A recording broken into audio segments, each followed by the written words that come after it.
Bueno, creo que ya están la mayoría de los participantes. Muy buenas tardes a todos y a todas. Les doy la más cordial bienvenida a esta tercera sesión de la cuarta edición del Seminario Permanente de Evaluación y que, como ya hemos comentado, gira en torno al tema de evaluación e innovación, tendencias emergentes.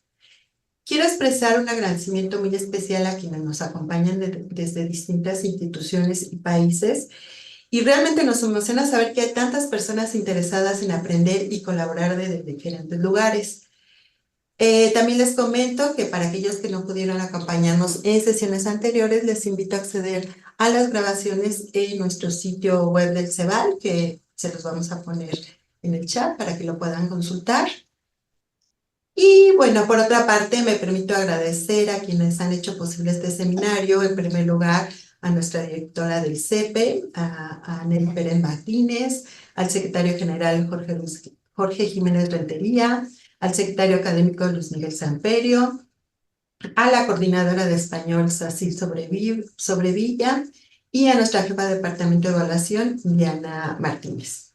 De igual forma, agradezco al equipo del Departamento de Tecnología y al Departamento de Comunicación por el apoyo que nos brindan técnicamente. Además, quiero destacar la dedicación del comité organizador de este seminario, que aquí nos acompaña, integrado por la maestra Diana Elena, la maestra Marce Nieto y el doctor Edgar René Pacheco y quien les habla, Jacqueline Enríquez. Este seminario lo hemos concebido con el propósito de ofrecerles una comunidad de evaluación e innovación educativa, un espacio de diálogo. Hoy tenemos el privilegio de contar con la participación del doctor Eduardo Bacó, que es un destacado especialista en el campo de la evaluación educativa. De verdad le agradecemos profundamente por haber aceptado nuestra invitación y por su generosidad al compartir con nosotros su tiempo, conocimiento y experiencia. El doctor Bacó nos hablará de un tema que sin duda está marcando una revolución en nuestro campo, la inteligencia artificial y su aplicación en la evaluación educativa. De verdad es un honor tenerlo con nosotros y estamos seguros que su presentación será sumamente enriquecedora para nosotros. Sin más preámbulos, me permito ceder la palabra a la maestra Marcela, quien será la moderadora de esta sesión. Muchas gracias. Adelante, Marce. Gracias, Jackie. Pues muy buenas tardes, noches o días, según la hora en que nos estén acompañando. Les extendemos una cálida bienvenida y hoy nos sentimos muy honrados de contar con la presencia del doctor Eduardo Bakov Escudero, quien nos hablará, como ya mencionó Jackie, de un tema sumamente relevante en el ámbito de la evaluación, inteligencia artificial y evaluación educativa. Asimismo, quiero expresar mi agradecimiento a todos los presentes por unirse a este espacio y conectarse desde diversas partes del mundo. Gracias por estar aquí. Eh, Durante la presentación de nuestro conferencista, pueden escribir sus preguntas o dudas en el chat para plantearlas al final de la sesión. Por otra parte, el enlace para el registro de asistencia aparecerá en el chat también durante la transmisión. Les recordamos nuevamente, como en otras ocasiones, que es importante que cumplan con el 80% de asistencia en este ciclo de 5 conferencias para recibir la constancia de participación. Ahora daré lectura a la semblanza curricular del doctor Eduardo Bakov. Él es especialista en evaluación educativa a gran escala, licenciado en psicología por la UNAM, maestro en educación por la Universidad de Washington y doctor en educación por la Universidad Autónoma de Aguascalientes. Él es profesor de la UNAM de 1975 a 1980 y de la Universidad Autónoma de Baja California.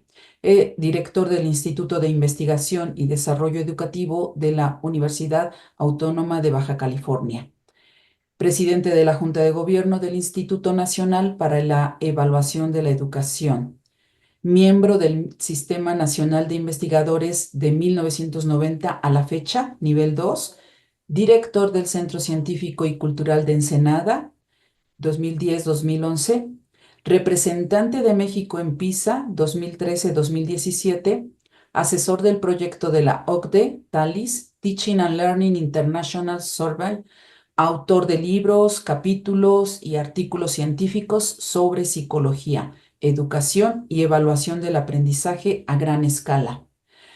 Él es columnista invitado del periódico El Universal de 2015 a la fecha, presidente del Consejo Directivo de Métrica Educativa AC desde 2018 a la fecha, y sus intereses actuales son la innovación en materia de evaluación del aprendizaje por medios digitales y con el apoyo de la inteligencia artificial. Tiene una vasta experiencia en evaluación, como podemos ver, y una amplia trayectoria en cargos. Muchísimas gracias por acompañarnos, doctor. Le cedo la palabra, sin más que agregar.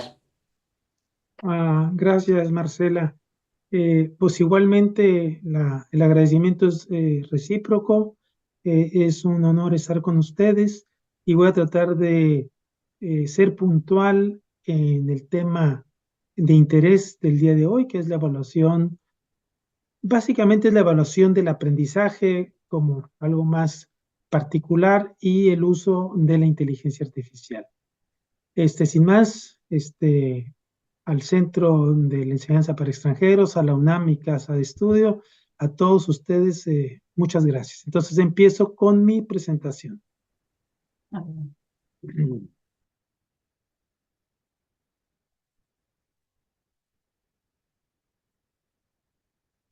Bueno, les decía que más que la evaluación educativa, así en términos generales, voy a enfocarme a la evaluación del aprendizaje, pero esto es extensivo a muchas áreas de la educación. Voy a empezar diciendo que el propósito de la educación es lograr que los estudiantes aprendan y el objetivo de la evaluación es corroborar en qué medida se alcanza dicha meta y en ayudar a que se logre. Esa es una premisa que creo que es muy importante que todo el mundo la tengamos en mente. Y que la evaluación del aprendizaje es quizá el área de oportunidad más importante que ofrece la inteligencia artificial para transformar a la educación. Igualmente, creo que es un punto de partida fundamental. El propósito de esta conferencia, pues son varios. En principio, revisar el papel que juega la evaluación del aprendizaje en la educación, ejemplificar algunas formas comunes de evaluar los aprendizajes, entre las cuales se van a ustedes a reflejar seguramente, describir las evaluaciones asistidas por computadora, de la cual tengo 30 años trabajando en ella, revisar algunos conceptos básicos de la inteligencia artificial, señalar y ejemplificar el uso reciente de la inteligencia artificial en la evaluación del aprendizaje y reflexionar sobre las bondades y riesgos que tiene esta tecnología en el campo educativo. Empiezo diciendo que la evaluación del aprendizaje sirve básicamente para tres propósitos. Primero, comprobar el rendimiento académico de los estudiantes. Segundo, proporcionar retroalimentación sobre su logro escolar. Y tercero, certificar los conocimientos adquiridos, cosa que entiendo que ustedes, como el Centro para Extranjeros, hacen. Segundo, que la evaluación del aprendizaje se puede clasificar de muchas maneras, pero para este propósito quiero clasificarla en aquellas que se hace durante la enseñanza y que se le conoce como evaluación formativa, y aquella que se hace al final de la enseñanza y que se le conoce como evaluación sumativa. Pero también existen otras evaluaciones como las diagnósticas formales, por ejemplo, al inicio de un proceso educativo. Si ustedes dan un curso para extranjeros de español, pues es importante saber en qué nivel va y se puede hacer, por supuesto, una evaluación de diagnóstico para ubicarlo en el nivel que corresponde. Y también, como lo decía, para la certificación de competencias profesionales al final de la carrera o para algún otro propósito. Y como veníamos platicando, ustedes lo hacen para el español, pero se puede hacer para competencias médicas, de ingeniería, de cualquier otro tipo. La evaluación formativa, como les decía, suele realizarse por el docente a lo largo de un curso o puede tener diferentes formatos. tales como exámenes cortos, problemas a resolver, preguntas a contestar o tareas que le deje el docente durante la enseñanza a los estudiantes. Las evaluaciones y estas evaluaciones de aula que las elabora el docente pueden ser bastante informales. Usualmente lo son. A veces los docentes hacen evaluaciones más formales, pero digamos abarcan una variedad enorme de actividades para evaluar el aprendizaje de los estudiantes. Pero cuando el propósito de la evaluación es evaluar a gran cantidad de estudiantes o cuando sus resultados tienen un impacto importante para las personas, su proceso de elaboración debe apegarse a normas rigurosas para asegurar que sus resultados sean justos, válidos y confiables. Este es el caso, por supuesto, de los exámenes de fin de curso o de los exámenes para la certificación de cualquier competencia que ustedes gusten certificar, como es el caso de su institución. Las evaluaciones del aprendizaje formales requieren que se realice un análisis de contenidos muy minuciosos que se deseen evaluar. Es decir, antes de evaluar o de realizar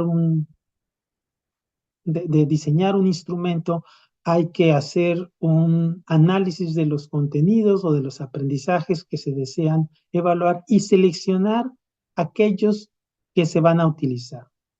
Una técnica para realizar dicho análisis, no es la única, por supuesto, pero una de ellas muy socorrida son los mapas conceptuales. Ahorita les pondré un ejemplo de ello. Hacer un mapa conceptual requiere de expertos en la enseñanza de una disciplina que trabajen colegiadamente y es un trabajo duro de hacer, bien hecho, pero vale mucho la pena cuando uno logra colegiadamente llegar a un consenso sobre un mapa conceptual.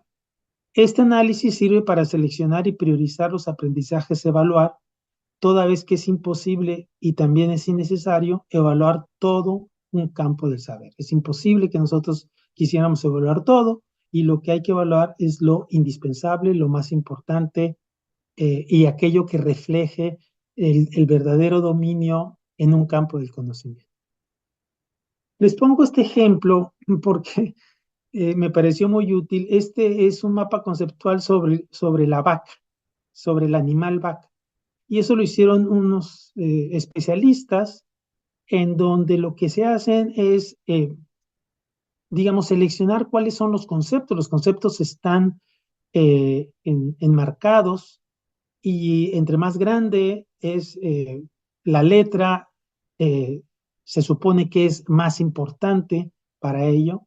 Y las flechitas entre un concepto y otro reflejan la relación conceptual que hay entre ellos. No me voy a detener a eso porque primero no somos veterinarios ni siquiera es el caso. Lo que les quiero simplemente mostrar es la complejidad que tiene hacer una selección buena de contenidos evaluados.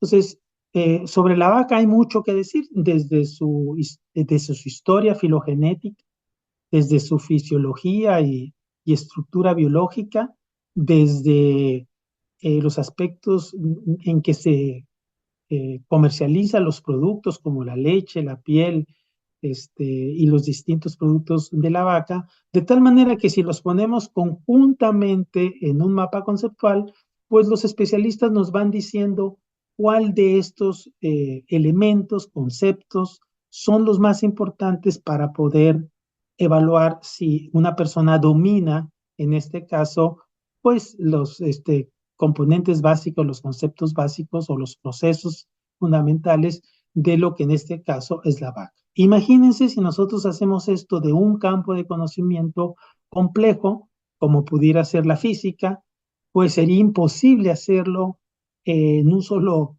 mapa conceptual. Tendríamos que hacerlo a lo mejor para alguna asignatura de física, un campo muy particular o de química o inclusive pues de idiomas nacionales o extranjeros. Pero hacer esto implica que para nosotros tengamos muy claro qué es lo que compone un campo de conocimiento y cuáles de estos aspectos de este campo de conocimiento son más relevantes que otros y cuál de ellos se evalúa. Si nosotros quisiéramos, por ejemplo, hacer una evaluación que conste de 20 preguntas, pues tendríamos que seleccionar aquellas 20 preguntas que son las más importantes y que se reflejan, en este caso, con las letras mayores o con los recuadros más fuertes. No me detengo ahí porque no es el tema, simplemente mostrarles que es complejo hacer una buena evaluación. Es muy fácil hacer malas evaluaciones, pero es muy difícil hacerlas buenas, ¿no? Bueno, tradicionalmente las evaluaciones de aula se han elaborado en formato de lápiz y papel. Yo supongo que ustedes lo hacen y que su calificación se ha realizado de manera manual. Es el profesor el que hace la evaluación y él es el que la califica solo o con ayuda de los estudiantes o de sus compañeros.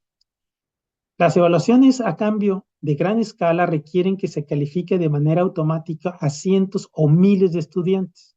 Usualmente, de forma tradicional, esto se hace con lectores ópticos que evalúan o que califican las marcas que están señaladas en hojas especialmente diseñadas para que se califiquen rápidamente muchos exámenes, como es el caso de los exámenes de ingreso, por ejemplo, para la UNAM, ¿no? Son miles de estudiantes y los tienen que los tienen que calificar rápidamente. Pero eso tiene unas grandes limitaciones, ahorita lo van a ver. Por otro lado, las computadoras personales permiten administrar y calificar exámenes digitalmente, tanto presenciales como a distancia, cosa que en lápiz y papel es mucho más complicado. Y también que se hagan, como lo van a ver, de manera automática, lo cual en lápiz y papel pues no lo pueden hacer o lo pueden hacer semiautomáticamente. Las evaluaciones por computadora permiten el uso de una gran variedad de herramientas digitales, como textos, imágenes, diagramas, fotografías, video, sonido, etcétera, que, digamos, fortalecen a la evaluación. Me gusta siempre poner el ejemplo de que las evaluaciones por computadora son como los procesadores de palabras a las máquinas de escribir, ¿verdad? Las máquinas de escribir se usan o se usaban para escribir textos, cosa que ahora lo hacen los procesadores de palabras, pero con una gran facilidad y con una riqueza de recursos digitales. Es lo mismo, las evaluaciones por computadora, piensen en esta analogía, les permiten hacer 1000 cosas más rápida, más automatizadas y de mejor manera que los exámenes en lápiz y papel. Dos ejemplos de reactivos o de preguntas que se utilizan comúnmente para evaluar un conocimiento. Del lado izquierdo les estoy poniendo un reactivo que le llamamos de selección o de opción múltiple. Es un reactivo en lápiz y papel, donde el estudiante tiene que elegir una de las 5 opciones que se marcan aquí, ¿verdad? Para completar, vamos a decir, una frase incompleta. Simplemente el estudiante elige o selecciona cuál de las posibles opciones de respuesta es la adecuada para responder esta pregunta. Del lado derecho, a lo mejor lo ven parcialmente porque es pequeño, pero del lado derecho es una pregunta igualmente de opción múltiple, de selección, pero en computadora. La gran diferencia simplemente es que el estudiante en una pantalla de computadora elige marcando una de estas 5 opciones cuál es la respuesta que le da la pregunta cuál es la expresión, el resultado de esta expresión matemática y que el estudiante tiene que reconocer y seleccionar y marcar en la respuesta correspondiente. Si ustedes se dan cuenta, pues no cambia mucho la evaluación de lápiz y papel de opción múltiple a una de computadoras. La computadora seguramente se ve más bonita, pero es prácticamente el mismo mecanismo. Seleccionar, elegir cuál es la respuesta correcta ante una serie de opciones o de alternativas. Las evaluaciones por computadora, sin embargo, permiten que las respuestas se califiquen de manera inmediata y que se generen reportes en forma automática, lo cual no sucede con los exámenes de lápiz y papel o lo hacen en forma diferida. Por ejemplo, si ustedes hacen una evaluación de ingreso a la universidad, como son o a una preparatoria, como son las que hace Ceneval o la misma UNAM, pues los resultados no se entregan inmediatamente. ¿Por qué? Porque requiere de que se lean, que se hagan los reportes y todo este, digamos, ejercicio pues, requiere tiempo, ¿no? Entonces, un tiempo muchas veces común es entre 1, 2, hasta 3 meses que se tardan las instituciones en entregar resultados cuando se hacen de manera manual, aunque sea con lectores ópticos. Sin embargo, como decía, además de los recursos digitales que permiten los exámenes por computadora, también permiten hacer lo que le llaman evaluaciones auténticas. Y me gustaría que ustedes se quedaran con esa palabreja, diría alguien, lo auténtico, en las que el estudiante debe de construir una respuesta y no seleccionar. O sea, es muy distinto el que una persona tenga que seleccionar una respuesta ante una pregunta, porque las propias alternativas te dan pista para poder responder, aunque no sepas totalmente, a que tú tengas que desarrollar un problema, por ejemplo, y solucionarlo, o a que tú tengas que hablar en otro idioma ante una pregunta y no elegir la respuesta correcta. Esto ustedes seguramente ya lo han de haber visto y a principios de este siglo, aparece una tecnología que venía trabajándose desde hace unos 50 o 60 años que se llaman la generación automática de ítems, reactivos o exámenes, que permite la creación de una gran cantidad de versiones equivalentes de preguntas y exámenes, de tal manera que no se desgastan tan fácilmente una versión que cuesta mucho trabajo hacer una buena prueba, un buen examen, una buena evaluación, pero que tiene la desventaja que se desgasta inmediatamente. En una ocasión o en 2 ocasiones, ya ustedes tienen que hacer o utilizar una nueva versión de examen. Bueno, estos generadores automáticos de exámenes o de ítems resuelven ese problema y ahorita se los muestro cómo lo hacen. Les pongo un ejemplo de evaluaciones que se parecen a lo auténtico y que no son de elección.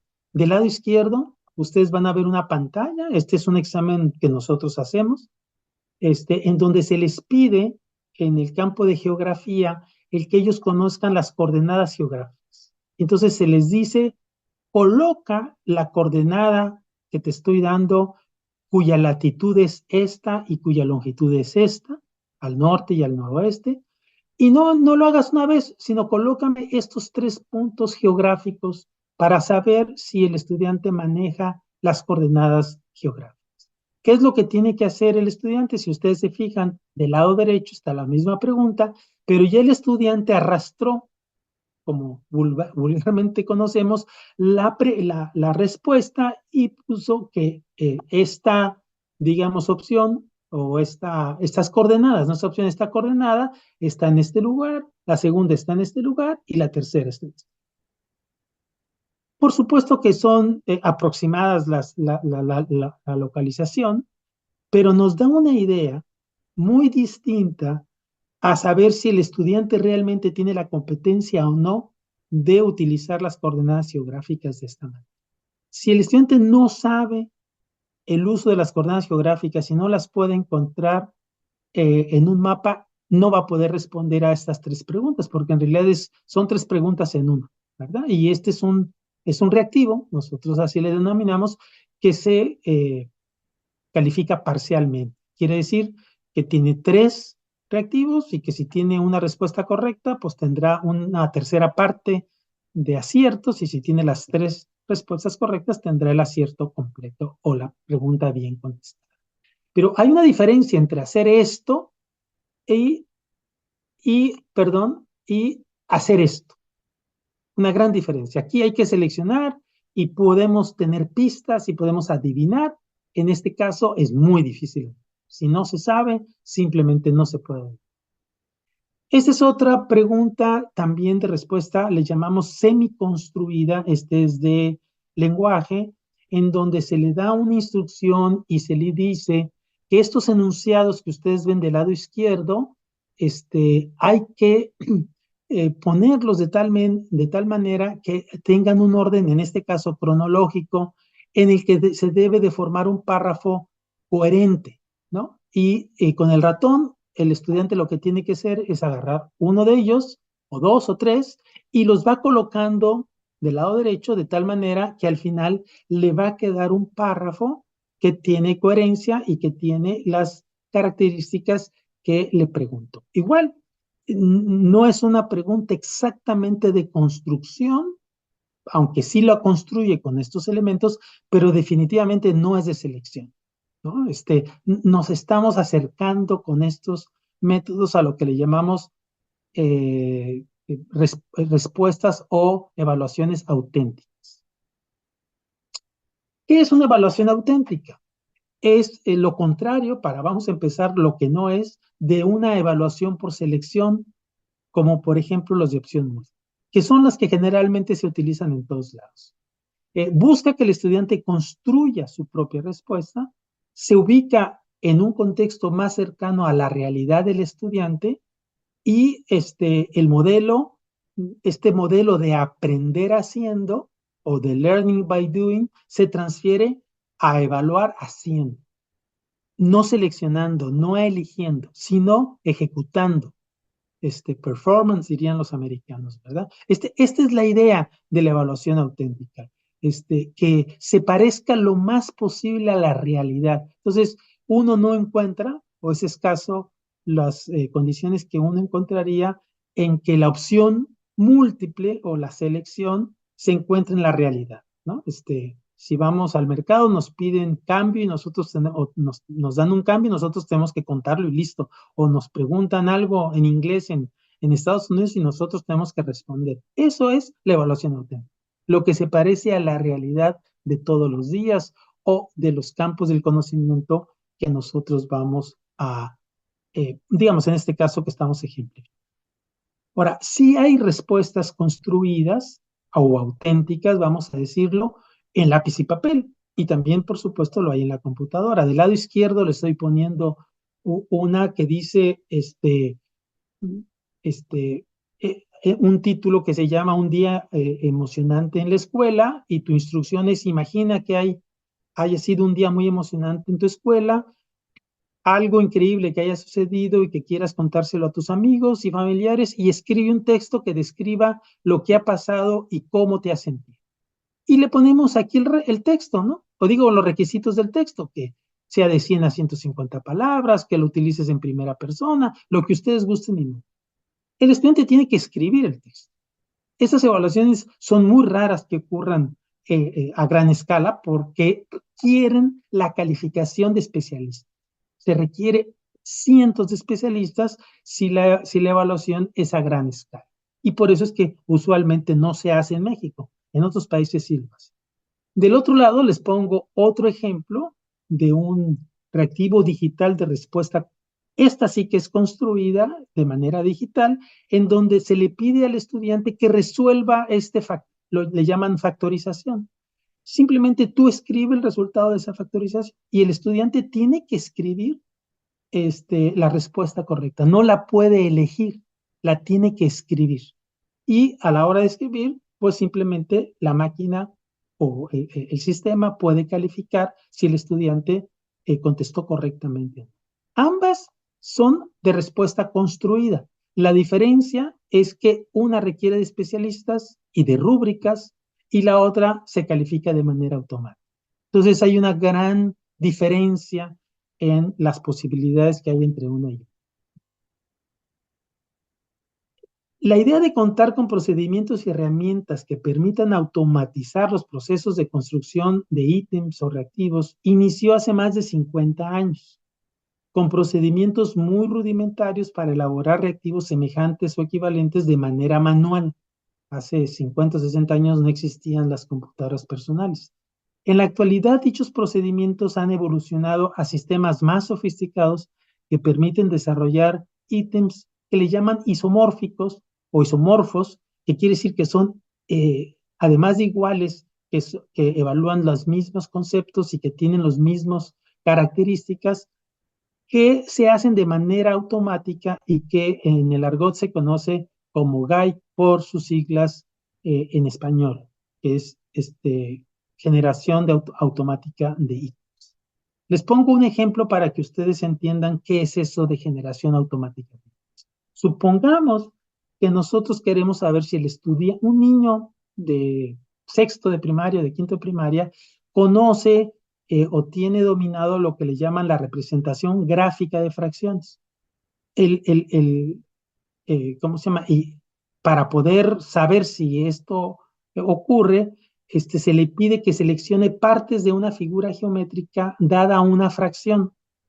Por ejemplo, ahorita van a ver el ejemplo, yo le puedo dar un cuadrado, o un pentágono, o un triángulo, o un círculo, lo divido en partes iguales y le pido que me pueda dibujar o señalar cuál es un quinto, cuáles son 4/5, o cuál es la fracción que me interesa que el estudiante responda, ¿no?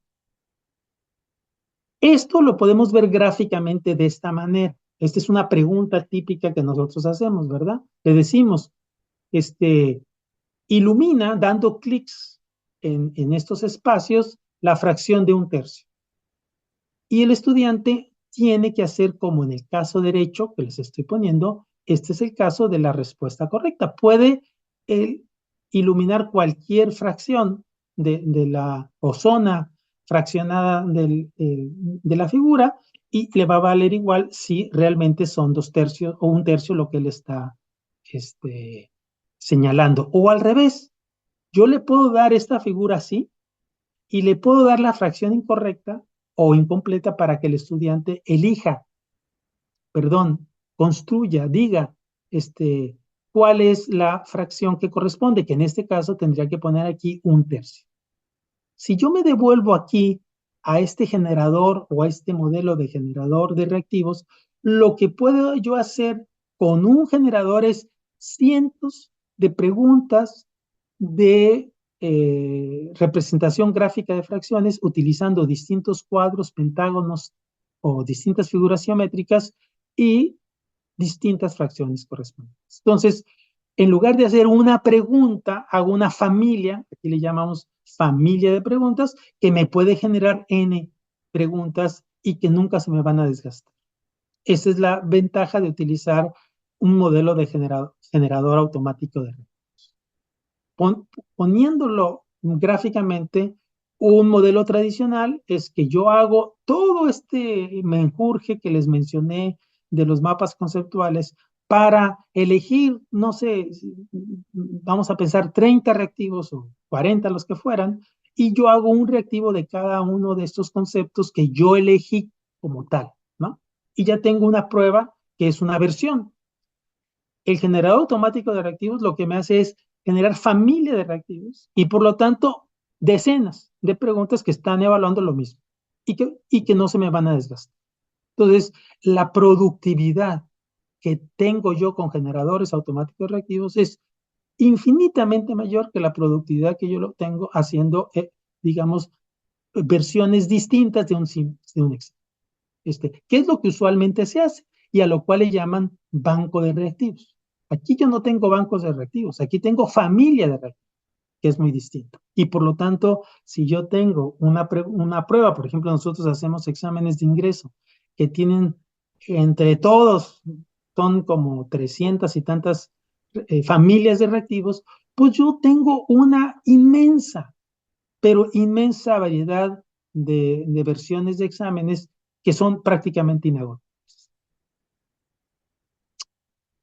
Ahora, ¿esto qué tiene que ver con la inteligencia artificial? Bueno, tiene que ver que son los antecedentes y que son muy importantes, y yo diría que la inteligencia artificial viene a revolucionar lo que estoy diciendo en este momento, ¿no? Primero, digamos, ¿qué es la inteligencia artificial? Y diríamos que es el campo de la informática que utiliza algoritmos y modelos matemáticos complejos para tratar de imitar la forma en que el cerebro humano funciona o la inteligencia humana funciona.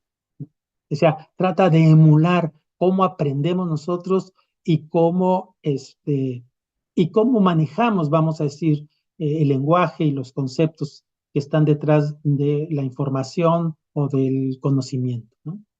Como los humanos, a medida que se le da más información y entrenamiento, se vuelve más inteligente y puede realizar tareas más complejas. Ahorita las vamos a ver. Con el lanzamiento del programa ChatGPT, que seguramente muchos de ustedes conocen, en 2022, todas las personas tenemos ahora acceso a estas herramientas en nuestras computadoras. Entonces, todos ustedes pueden entrar al ChatGPT y poder utilizar, familiarizarse y saber qué beneficios les acarrea esta nueva tecnología. La palabra chat significa poder interactuar con el usuario a través de una comunicación o conversación en lenguaje natural. Yo me estoy comunicando con ustedes en lenguaje natural de la misma manera que me comunicaría con un programa de inteligencia artificial. Idéntico, sin cambiarle ni puntos ni comas, igualito. Yo interactúo como que el modelo fuera otra persona, le pregunto, me contesta, y sobre lo que me contesta le vuelvo a preguntar y me vuelve a contestar, y puedo llevar una conversación al infinito para obtener información de lo que yo quiero sacar, ¿no? La P significa pre-train, que es el sistema que se entrenó previamente con una gran cantidad de datos, millones de ser posible. Entre más datos, más inteligente y mejor respuesta te va a dar. Y Transformer se refiere a la arquitectura de lo que se llaman y se conocen de redes neuronales o lingüísticas que permiten procesar y generar textos de manera eficiente. La inteligencia artificial puede entrenarse para realizar una gran diversidad de tareas en prácticamente todos los ámbitos de la humanidad, y la educación es una de ellas, y por supuesto la evaluación del aprendizaje es una muy especial, de interés mío muy en particular, y espero que de ustedes también. En la educación te ayuda a hacer muchas cosas. Una de ellas, a conocer el progreso de los alumnos en tiempo real, identificar tendencias de aprendizaje en distintos grupos de estudiantes, detectar patrones de desempeño y comportamiento que pueden prevenir posibles fracasos y abandonos escolares, y planificar programas y políticas basadas en datos, entre muchas otras cosas. En la evaluación del aprendizaje va a impactar grandemente tanto en lo individual, es decir, a nivel de salón de clase, como para grandes grupos de estudiantes a nivel institucional, estatal o nacional, haciéndola más auténtica y eficiente. Y vuelvo a repetir, auténtico en el sentido de que más cercano a la realidad, y eficiente en el sentido que lo hace automáticamente. Es decir, haces una evaluación y no termina el estudiante de acabar de la evaluación cuando ya le diste el resultado y le diste un diagnóstico completito de lo que sabe y de lo que no sabe y de lo que debe de reforzar.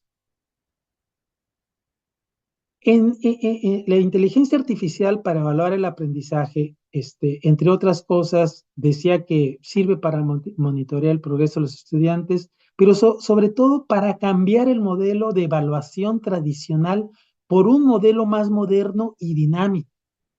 Y nuevamente, lo moderno y dinámico tiene que ver con lo auténtico y con lo diario, en el sentido de que el estudiante se encuentra frente a situaciones reales de la vida, o simulados inclusive, ¿no? Como lo vamos a ver, ¿no?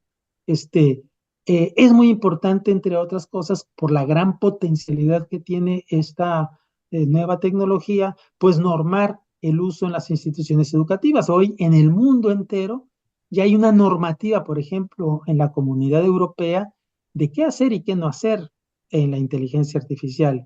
En todas las universidades comienzan a haber ya normatividades.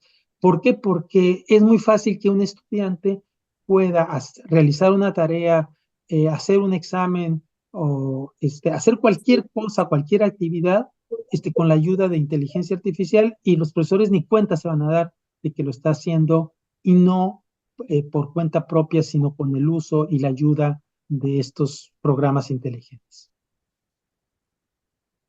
Para monitorear el progreso, como yo decía, el monitoreo es una parte muy importante. Sobre todo piensen ustedes que hay profesores que tienen una gran cantidad de alumnos, que pueden tener 40, 30, 40, 50 alumnos, y que es imposible que el profesor le dé retroalimentación diaria a todos sus estudiantes. Es imposible simplemente porque no tiene el tiempo. Bueno, en grandes grupos, la inteligencia artificial, siempre y cuando tengas una computadora a la mano, puede hacerlo y puede ayudarle al profesor a darle la retroalimentación adecuada a sus alumnos. También puede personalizar la enseñanza en línea y la evaluación asistida por computadora. Puede calificar el aprendizaje de los estudiantes, inclusive otorgándoles una nota final al curso. Puede anticipar los resultados de aprendizaje de los estudiantes cuando pueden ser malos y se pueden anticipar para ayudarles a que no fracasen. Y puede clasificar a los estudiantes como buenos, como expertos, como aprendices, de la manera en como ustedes gusten y como ustedes lo utilicen en el salón de clases.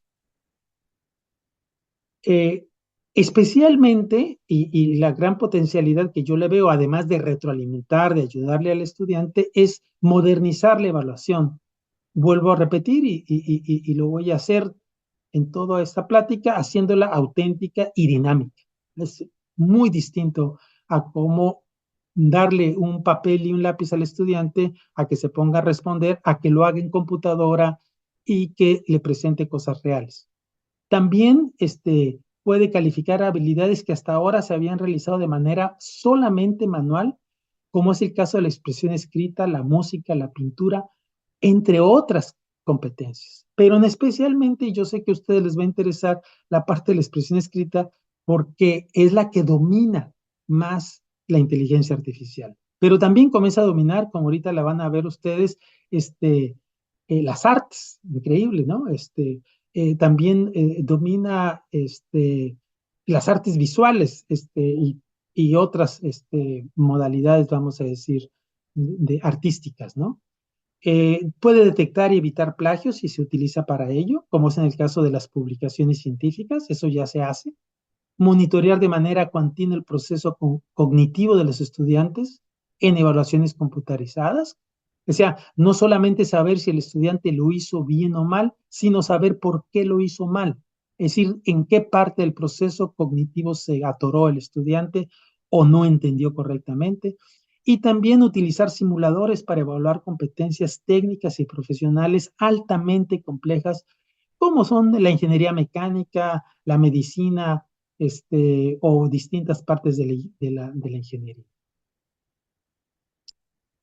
Un aspecto importante de la inteligencia artificial es la simulación virtual, que ya es un hecho, la cual se entiende como una técnica educativa que utiliza entornos digitales y tecnología computacional para recrear situaciones realistas con el objetivo de proporcionar experiencias de aprendizaje interactivas y específicas.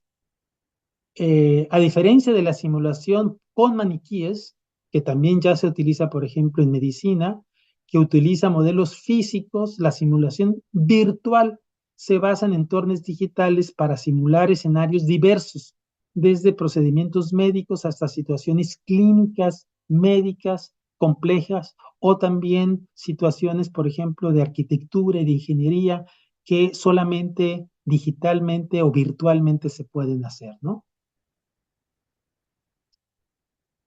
En medicina, los simuladores, este es el caso de un simulador virtual en medicina, donde del lado izquierdo ustedes están viendo una pantalla y el simulador le va a dar distintos parámetros del paciente y le va a estar preguntando qué es lo que haría el médico, en este caso el estudiante, cuando encuentra ciertas circunstancias. Y lo va llevando la evaluación en este caso para que el estudiante vaya respondiendo y saber correctamente o saber si el estudiante domina correctamente, por ejemplo, el tratamiento médico de un caso en particular. Como eso en todos los campos del conocimiento, pero específicamente en la medicina ha habido un gran avance, por ejemplo, me lo anticipo un poquito, como en el caso de del análisis visual de las radiografías para detectar cánceres que es difícil detectar a ojo humano, ¿verdad? Pero bueno, tiene esta capacidad, ¿no? Eh, y como decía, cada vez son más complejos, los modelos son más, y son más capaces para poder evaluar capacidades técnicas altamente sofisticadas, ¿no? Es importante que ustedes sepan que hay muchos modelos. Yo conozco 70, 80 modelos distintos y unos son buenos para unas cosas, otros no son tan buenos, unos son profesionales y te cuestan, otros son gratuitos y no te cuestan. Por supuesto que el costo trae consigo el que los modelos sean mejores, pero, por ejemplo, para detectar imágenes radiológicas, analizar textos a fondo, identificar audios o fotografías o dibujos, lo que ustedes quieran, pues ya hay esta tecnología y es cuestión de que ustedes eh, digamos, entren a este mundo y lo exploren para saber qué tanto lo pueden utilizar en lo personal y en lo institucional, ¿no? Les voy a poner algunas cosas, algunos ejemplos, ¿verdad? Dos ejemplos que me gustan mucho poner. Por ejemplo, yo puedo, en mi transcurso por el INEE, el Instituto Nacional para la Evaluación de la Educación, hicimos un estudio de cerca de 10,000 textos en distintos estudiantes de primaria, secundaria y preparatoria que el niño o el estudiante tuvo que escribir manualmente. Y de esos textos, yo lo que quiero o lo que estamos haciendo ahora es una investigación para saber qué tan buenos eran los estudiantes de los distintos grados y en qué se equivocaban o qué no dominaban los niños mexicanos. Pero al tener el texto en JPG, es decir, en una imagen, pues es complicadísimo hacerlo porque tendría que poner a cientos de personas a transcribir estos textos para después poner a cientos de especialistas a evaluarlos. Bueno, la inteligencia artificial hace todo. Y ahorita les pongo un ejemplo. Y también después les voy a poner un caso de una fotografía mía que yo saqué y nada más para ver cuáles son las capacidades de la evaluación para que evalúe la composición fotográfica o de una imagen un programa en particular. Entonces me paso aquí. Espero que se pueda ver lo más que puedo acercarme, ¿verdad? Ojalá y se pueda ver. Este es un texto que estoy poniendo aquí, del lado derecho, de un niño. En este caso creo que era un adolescente que escribió algo sobre la conservación del medio ambiente. Es un texto, digitalmente es texto. Entonces, ¿qué le pido yo al chat GPT? Lo que le digo es, por favor, a ver si lo encuentro aquí, espérenme un segundito. Le digo, aquí está un texto, le digo, haz un OCR, quiere decir un reconocimiento óptico del lenguaje. Quiere decir, tradúcemelo en TXT, en un texto simple. Entonces yo le digo, hazme un OCR de esta imagen y evalúa la calidad del texto actuando como un maestro de lengua española. Haz de cuenta, tú eres un maestro. Entonces lo que hace inmediatamente, no lo hago en vivo, simplemente para no equivocarme y no perder tiempo, pero me lo hace en un segundo. Y él me responde y me dice, el texto extraído del OCR es este. Y cuando yo comparo este texto con este texto, es idéntico. Es decir, la inteligencia artificial fue suficientemente inteligente como para leer qué había en el texto y convertirlo en un texto completo. Y luego me dice que la evaluación del texto y me lo evalúa y me dice en ortografía y puntuación hay varios errores ortográficos, no me voy a detener acá, bla, bla, bla, en cohesión y coherencia hay estos problemas en el uso del lenguaje, en la estructura y qué recomiendo. Y me da unas recomendaciones. Yo le puedo indicar al programa cuáles son las rúbricas que él tiene que utilizar y cómo calificar cada rúbrica. Entonces yo le puedo decir, ponle 1 o ponle 0 cuando tenga más de 3 errores ortográficos o los errores sean muy importantes, ponle 1 cuando tenga poquitos y ponle 2 cuando no tenga ningún o tenga 1. Yo le puedo dar las reglas y esas reglas pueden pues contener hasta 3, 5 páginas de puras instrucciones que yo le estoy dando ¿cómo se llama? Al programa, y él me las va a seguir al pie de la letra y me va a responder con un resultado así. Yo le pude haber dicho, ¿cómo se llama? Califícamelo del 1 al 10 o del 1 al 100 o la escala que yo quiero, y lo va a hacer. Ahora, si yo utilizo dos modelos distintos y con la misma imagen y con las mismas rúbricas, no siempre me van a dar los mismos resultados. Ojo, entonces no son perfectos los modelos, unos son mejores que otros y hay que estudiarlos muy bien para ver cuál de los dos. Ahora les pongo un ejemplo de una imagen. Esta, espero que se vea. Esta es una fotografía que yo hice hace 10 días, algo así, por el estilo, ¿verdad? Me gusta hacer la fotografía y lo que yo le estoy diciendo a él, a este es otro programa, le dije, describe la imagen, es todo lo que le dije, descríbeme la imagen.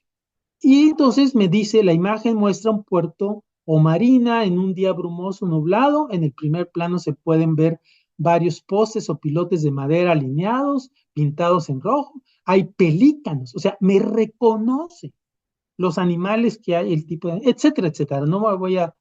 Y luego le dije, actúa como un experto en fotografía y evalúa la composición de la imagen. Y, y me la da. Claro, no le estoy dando yo cuáles son los parámetros que quisiera que él utilizara, pero se los puedo dar, ¿no? Este es como el ejemplo de lo que yo le puedo dar. Le puedo dar un audio y también le puedo decir, analízame el audio y dime de qué se trata, sintetízalo, etcétera, etcétera. No me detengo más en esto, nada más son ejemplos para que ustedes vean lo poderoso que son estos exámenes, ¿no? Digo, estos instrumentos, ¿no? ¿Cómo pueden los docentes usar la inteligencia artificial? Lo mismo que ustedes como área. Bueno, primero comprender las capacidades y limitaciones, lo que puede y no puede hacer, lo que hace bien y lo que no hace bien. Dos, diseñar evaluaciones más complejas y auténticas para conocer los límites de las competencias de los estudiantes en un área en particular. Ya les había hablado de la interpretación de imágenes radiológicas, el evaluar el dominio de un idioma. Aquí lo subrayo porque ustedes se dedican a eso. Pues eso es especialmente lo que hace esta cosa. Diseñar evaluaciones adaptativas que se ajusten al nivel de habilidades y conocimientos de cada estudiante. Es decir, ustedes le pueden decir al programa que haga una evaluación adaptativa. Es decir, que no haga una evaluación idéntica a todos, sino que haga la evaluación de acuerdo a los conocimientos que tiene el estudiante y de ahí que parta para saber hasta dónde llega y poder diagnosticar exactamente cuál es su nivel de aprendizaje o de dominio del idioma. Esa es otra cosa. No hablé de las evaluaciones adaptativas, pero es un tema sumamente importante para él. Los alumnos, ¿cómo la pueden aprovechar? Pues aprovechar la retroalimentación instantánea que les puede dar para identificar rápidamente sus fortalezas y mejorar sus áreas. Utilizarla como herramienta de aprendizaje, no solamente como evaluación, para practicar y recibir retroalimentación sobre problemas o tareas específicas. Los asistentes virtuales que les brindan apoyo y orientación sin intervención humana, como ustedes lo deben de conocer, el Duolingo, el Socrático, el Brainly. O sea, son programas que ahora utilizan inteligencia artificial y que solitas van trabajando con el estudiante y le van dando retroalimentación sin que intervenga el humano. No son infalibles, por supuesto, pero como ayuda. La potencia de la inteligencia artificial para responder exámenes de opción múltiple. O sea, fíjense, este es un tema que nada más le voy a tocar con esta transparencia, pero para saber qué tan buenos son estos programas en términos de qué tanto conocimiento han adquirido, se han hecho muchas investigaciones y se utilizó la última versión del GPT-4 que se liberó hace poquito, en marzo del 2023, y se puso a prueba con su versión anterior. Ambas lo que hicieron fue responder a 113 exámenes universitarios de Estados Unidos, cuyas respuestas eran de opción múltiple, en medicina, farmacología, odontología, matemáticas, ingeniería, en contabilidad, como en 20 o 30 disciplinas. Y el programa GPT, o sea, el anterior, contestó correctamente el 53% de las preguntas y tuvo una calificación aprobatoria del 20%. Es decir, si hubieran sido estudiantes, hubieran acreditado 20% en su caso. En cambio, el GPT-4 acertó el 75% de las preguntas y tuvo una calificación aprobatoria del 93%. En ambos modelos sobrepasaron las calificaciones reales de los estudiantes. Es decir, estos modelos contestaron mejor que los estudiantes de medicina, ingeniería, física, odontología en cada uno de los exámenes en términos generales. Entonces, eso les habla de la potencialidad que tiene, de la capacidad informática que tienen estos modelos. Reflexiones y con esto termino. En principio hay que decir que la evaluación del aprendizaje tiene un sustento teórico o debe de tener un sustento teórico y metodológico muy fuerte. Sobre todo evaluaciones de gran escala y que impactan la vida de la gente. O sea, si me van a dar mi certificado médico, caray, o si me van a admitir a una universidad, eso impacta. Y para eso hay que hacerlo muy bien.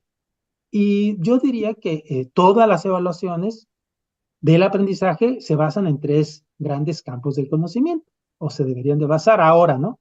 Uno, en las teorías cognitivas, que nos dicen cómo aprenden los estudiantes. 2, en las metodologías de la psicometría, la estadística y la evaluación, que nos dicen cómo se evalúa el aprendizaje de aquello que aprenden los estudiantes. Y 3, en las ciencias de la computación, que nos dan ahora herramientas digitales, entre ellas la inteligencia artificial, que nos dice cómo hacer la evaluación con estas herramientas digitales, ¿no? Entonces, si nosotros juntamos estas 3 campos científicos, campos científicos, nosotros vamos a hacer una evaluación pues lo más robusta posible. Eso es muy importante que ustedes lo conozcan, ¿no? Bueno, como reflexión, primero, avances de la tecnología, puedo decir que la tecnología digital avanza a pasos vertiginosos, que la educación tiene a su alcance innovaciones tecnológicas para mejorar la calidad de la evaluación del aprendizaje, como ya lo hemos visto, que el desarrollo de la evaluación por medios computacionales, específicamente ahora con la inteligencia artificial, se encuentra disponible para las escuelas que las utilicen o los docentes, que el uso de la inteligencia artificial arribó en términos prácticos pues hace un par de años y que desde entonces se empiezan a aplicar tanto en la enseñanza como en la evaluación del aprendizaje, así como en otras áreas profesionales. O sea, de manera impresionante. En México apenas comenzamos a hablar de ello, pero en China ya los niños comienzan a aprenderla, como lo van a ver al final, ¿no? Segundo, que está revolucionando el mundo a una velocidad que nadie es capaz de anticipar. No sé qué va a pasar para el 2030. Su incursión en la investigación científica, la ingeniería, la medicina, las artes y la educación va en una sola dirección, es decir, llegó para quedarse. Representa en educación una herramienta extraordinaria en el proceso de enseñanza-aprendizaje y en la evaluación de competencias escolares, tanto teóricas como prácticas, y seguramente ayudará a dar este salto cuántico para evaluar de manera más auténtica a los estudiantes y seguramente desaparecerán los exámenes de opción múltiple, toda vez que la inteligencia artificial domina el lenguaje humano a la perfección. Si ustedes no han interactuado con ello, ustedes no se imaginan la calidad de los escritos que hacen. Ustedes les pueden mandar cualquier escrito y decirles, por favor, léelo y corrígelo. Y te lo va a corregir sin faltas de ortografía, sin faltas de sintaxis, a una, digamos, no quiero decir que perfecto, pero pero acercándose al lenguaje humano o al lenguaje de los humanos. ¿Qué oportunidades nos brinda? Primero, modernizar la manera de evaluar el aprendizaje, nuevamente evaluaciones auténticas, dinámicas, personalizadas. Eso de personalizadas es muy importante, porque ahorita nosotros hacemos la misma evaluación para todo el mundo. Aquí no, aquí te permite hacer una evaluación diferenciada según las capacidades de los estudiantes. Automatizar la retroalimentación de los estudiantes, ya lo venía diciendo. El uso de respuestas construidas para evaluar el dominio de idiomas, es decir, que el estudiante tenga que construir, tenga que platicar, tenga que escribir, tenga que escuchar y que tenga que responder. El uso de simuladores para certificar competencias profesionales en todos los ámbitos. Vuelvo a repetir, la medicina yo creo que va en uno ahí, pero también la arquitectura, la ingeniería, todos los ámbitos. La evaluación es de competencias difíciles de evaluar por medios tradicionales, ya lo dije, la escritura, la creatividad, el pensamiento crítico, entre otras cosas. Parece de ficción, pero pues ya estamos en la época de la ciencia ficción, ¿no? Ahora, ¿qué riesgos tiene? Mal utilizada puede introducir nuevos problemas educativos, por ejemplo, creer que todos los resultados son válidos. Y no es cierto. Yo les decía, ustedes no la utilicen a ciegas, es más, ténganle desconfianza y chequen que lo que haga el modelo de inteligencia artificial coincida con otros modelos y que ustedes estén conformes con los resultados y si es posible, pónganlos al escrutinio de especialistas, pero es muy fácil creer que lo hace bien. Dos, sustituir o minimizar el rol del docente en la evaluación no debe de ser el caso. El docente tiene que ser el que elige cuáles son las evaluaciones que tiene que hacer el estudiante con o sin ayuda de la inteligencia artificial.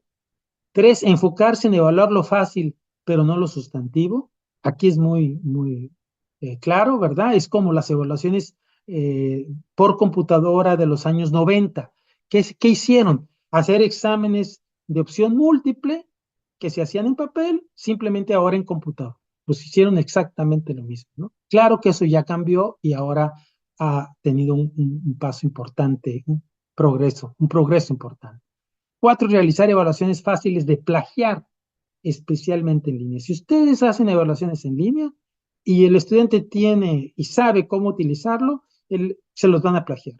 Y esto ya sucede en Europa, en Asia, en todos lados. O sea, ya es un problema el plagio por los estudiantes en las universidades y en las preparatorias en los países del primer mundo, vamos a decir. Entonces, hay que saber cómo evaluar en donde sea difícil plagiar aún con inteligencia artificial, invadir la privacidad de los estudiantes. También puedes, al estarle evaluando procesos cognitivos cuando el estudiante está respondiendo en la computadora, pues puedes tú invadir la privacidad de los estudiantes, lo cual no nos metimos en ese tema, pero nada más lo anuncio, ¿no? Termino con digamos, esta lámina diciendo que el uso de la inteligencia artificial en las instituciones educativas no es posible sin una capacitación docente o en una capacitación profesional. Dicha alfabetización debe de iniciar en etapas tempranas de la formación en todos los niveles educativos. El ejemplo que pongo, que me gusta, es en China, que existe un plan para enseñar a todos los niveles educativos el uso de la inteligencia artificial, especialmente en la educación superior, pero empezando por la primaria.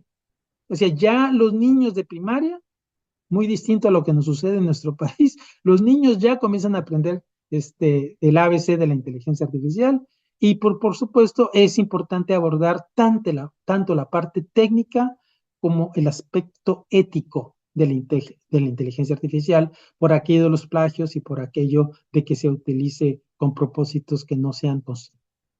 Bueno, con eso les doy gracias por su atención y termino mi presentación.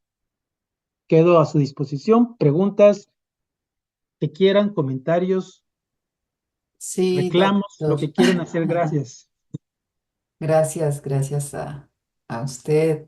Eh, Le agradecemos enormemente por haber brindado este conocimiento tan vasto y su experiencia, ¿no? Sobre este tema de la inteligencia artificial en evaluación. Sí, tenemos varias preguntas, doctor. Y, bueno, comentábamos que, como nos había comentado anteriormente, que iba a mostrarnos la herramienta que le había llegado hasta Eh, ahora. ¿A cuál se refería? Es esta, la de la imagen. La, Ok. la de la imagen, les Ujú, quería mostrar uno de audio, pero ya ujú, al final no pude. El que ya puedes reconocer, no solamente puedes reconocer imágenes, sino ujú. puedes generar imágenes. O sea, Sí, tú le puedes decir, genérame no sé, o le puedo dar esta imagen y decirle, hazme el estilo Van Gogh, y te la va a convertir en una imagen estilo Van Gogh. ujú, ujú. Nada más les puse dos ejemplos, Sí, pero puede sí, reconocer audios, puede reconocer y puede evaluarlos también, en ese de sentido. acuerdo. La última se llama, se llama, para que ustedes lo conozcan, se llama Claude. No. Hablé de dos, el chat GPT, que todo el mundo lo conoce, Ujú, y ese es el Claude Sonnet, que es la última versión que me llegó hoy y que la estaba probando justamente para ver si me reconocía una imagen que yo generé.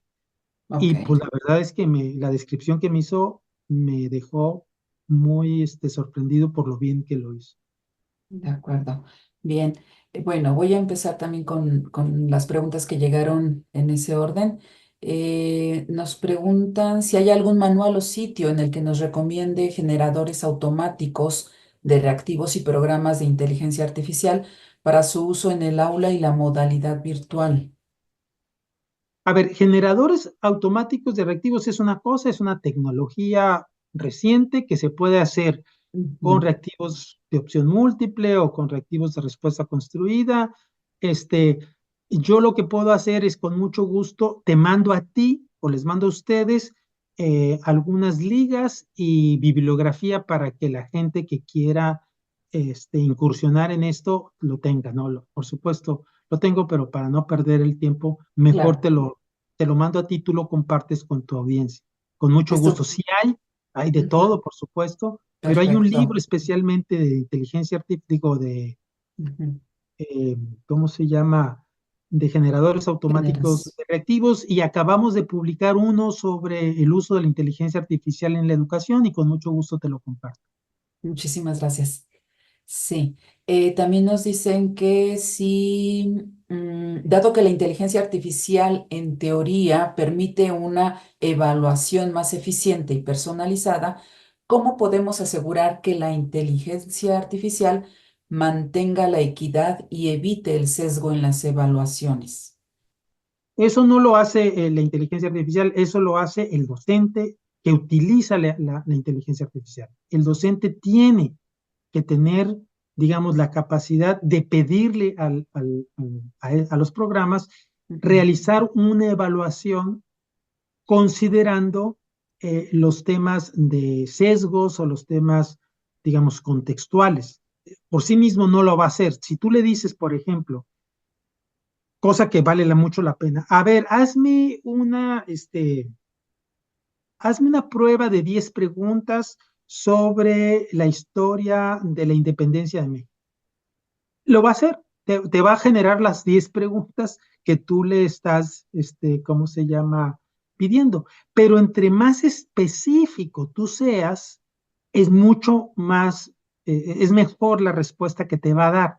Entonces, si tú le especificas dentro del periodo cuáles son los aspectos que te interesan, ¿verdad? Más, lo va a seguir en ese sentido. O le puedes decir, por ejemplo, actúa como un profesor de tercero de primaria y hazme una evaluación sobre la historia de México para niños de ese grado.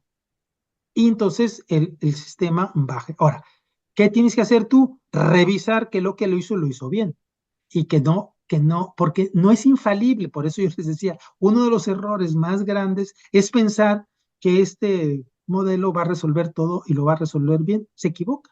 Entonces uno tiene que estar vigilando que se equivoque, que no, o más bien que no se que equivoque no se para que equivoque. cometerlo, pero eso no lo va a hacer. A lo mejor tú le podrías dar esa instrucción. Considera que no haya sesgos, por ejemplo, de género, en donde entonces los ejemplos van a ser masculinos y femeninos, en donde no va a preguntar cosas que solamente los niños hacen, pero no las niñas, o viceversa. Sí, si tú le das unas instrucciones, entre más claras seas en ese sentido, mejor va a acomodarse la respuesta que tú le estás pidiendo. Sí, sí. De acuerdo. Y un poquito, creo que la siguiente pregunta tiene relación con lo que usted acaba de comentar. Dice, ¿qué inteligencia artificial recomienda usted para generación de reactivos? Y en este caso, ¿existen algunas recomendaciones técnicas para la redacción del reactivo padre y los reactivos derivados? Sí, o sea, nuevamente, Ujú, sí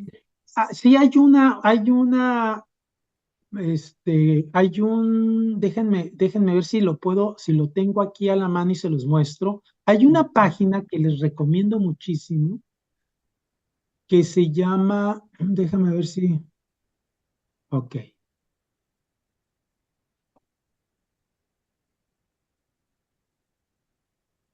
Ah, déjenme compartirla, la página, para que la vean. sí.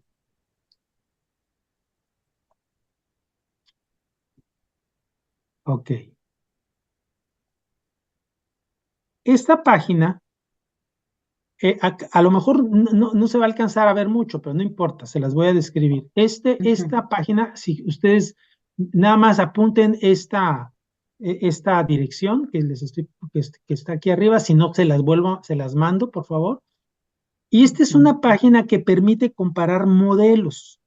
Entonces, por ejemplo, yo tengo dos aquí, tengo el modelo A y el modelo B, y yo le puedo hacer una pregunta, este, cualquier pregunta que ustedes quieran, que yo les haga, ¿cuál fue el primer presidente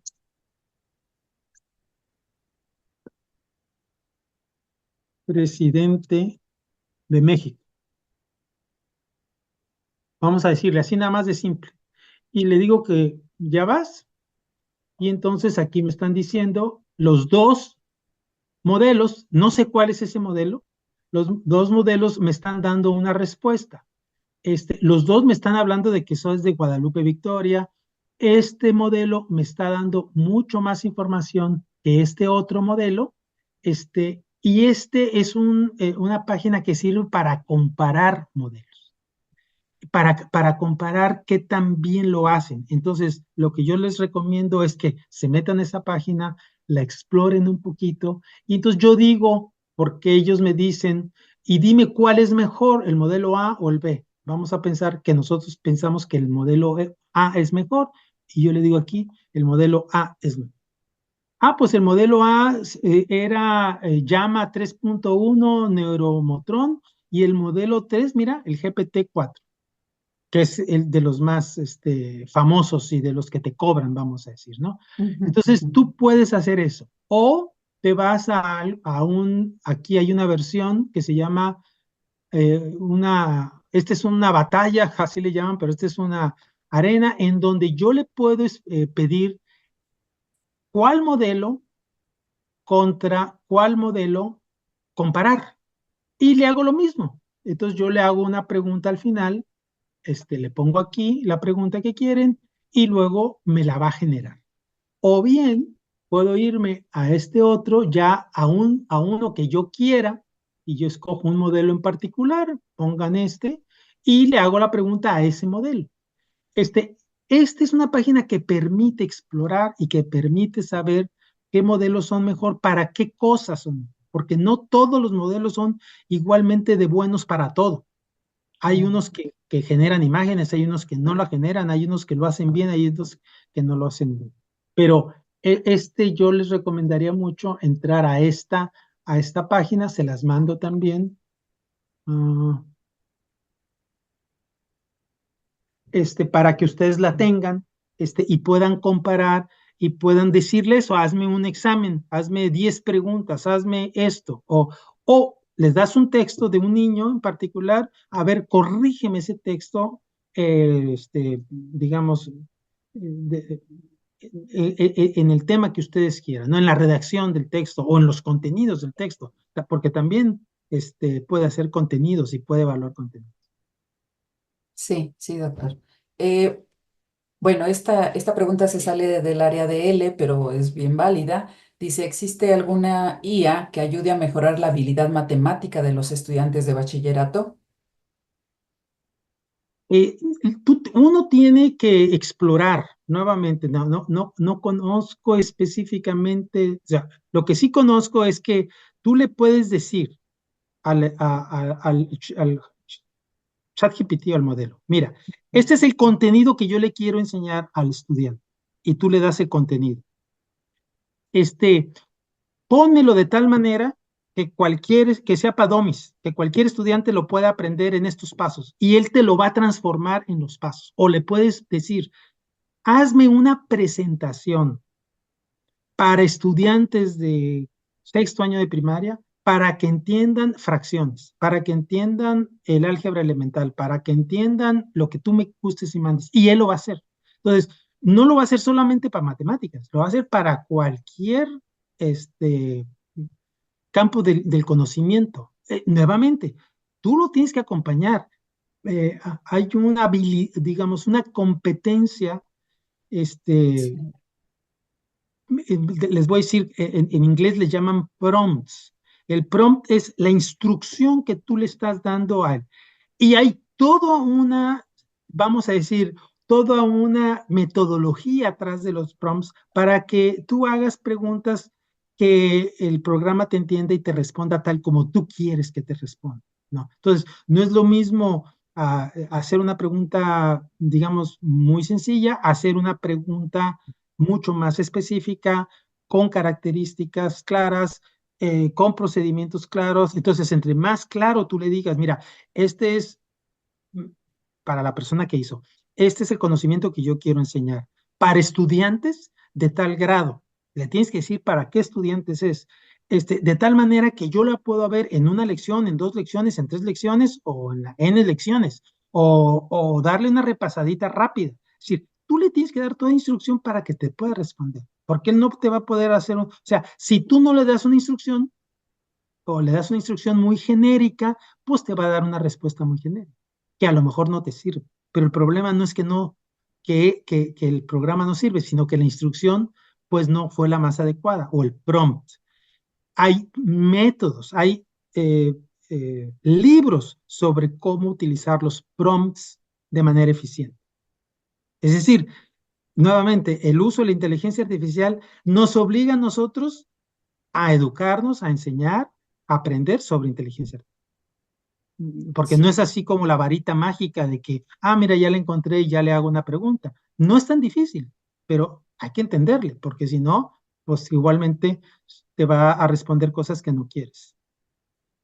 Sí, me parece que todas las preguntas van encaminadas a ese, como usted acaba de decir, doctor, queremos como la varita mágica de cómo preguntar o cómo sacar información en ChatGPT o en otras herramientas, pero creo que esa es la clave, que nosotros tenemos que desarrollar esa habilidad de qué queremos conseguir, ¿no? Porque, bueno, tenemos más preguntas y creo que van en ese sentido. Voy a hacer otras dos más. Eh, Nos dicen cómo un alumno de nivel bajo de lengua puede detectar los errores en los textos generados por IA. No, pues depende de qué textos son y depende de qué nivel del estudiante. O sea, aquí, vamos, si entiendo bien la pregunta, ¿verdad? Pero déjame Sí. hacerte nada más un paréntesis para Ujú, responder a la otra.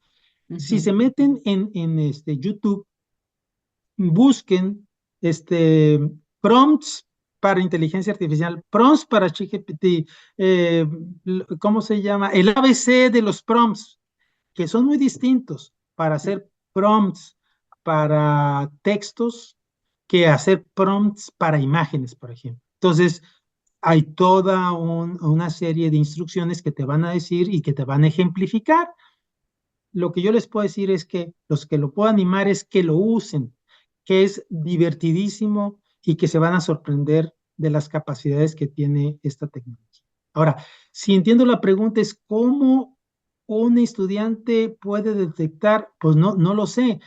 Si tú le dices a la inteligencia artificial que te haga un texto del nivel escolar que tiene ese estudiante o del nivel de aprendizaje que tiene ese estudiante, la inteligencia artificial te va a hacer un texto de ese nivel escolar. Tú puedes decir, a ver, niños de primer año de primaria que no, que tengan dificultad en tal cosa, o de tercero de primaria que todavía no han acabado de aprender a leer y escribir correctamente. Bueno, pues te va a hacer un texto para ese tipo de niños y entonces tú pones con ese texto a evaluar o a detectar, o le puedes decir, hazme un texto para niños de tercero de primaria que contenga errores básicos de ortografía para que mis estudiantes los puedan identificar.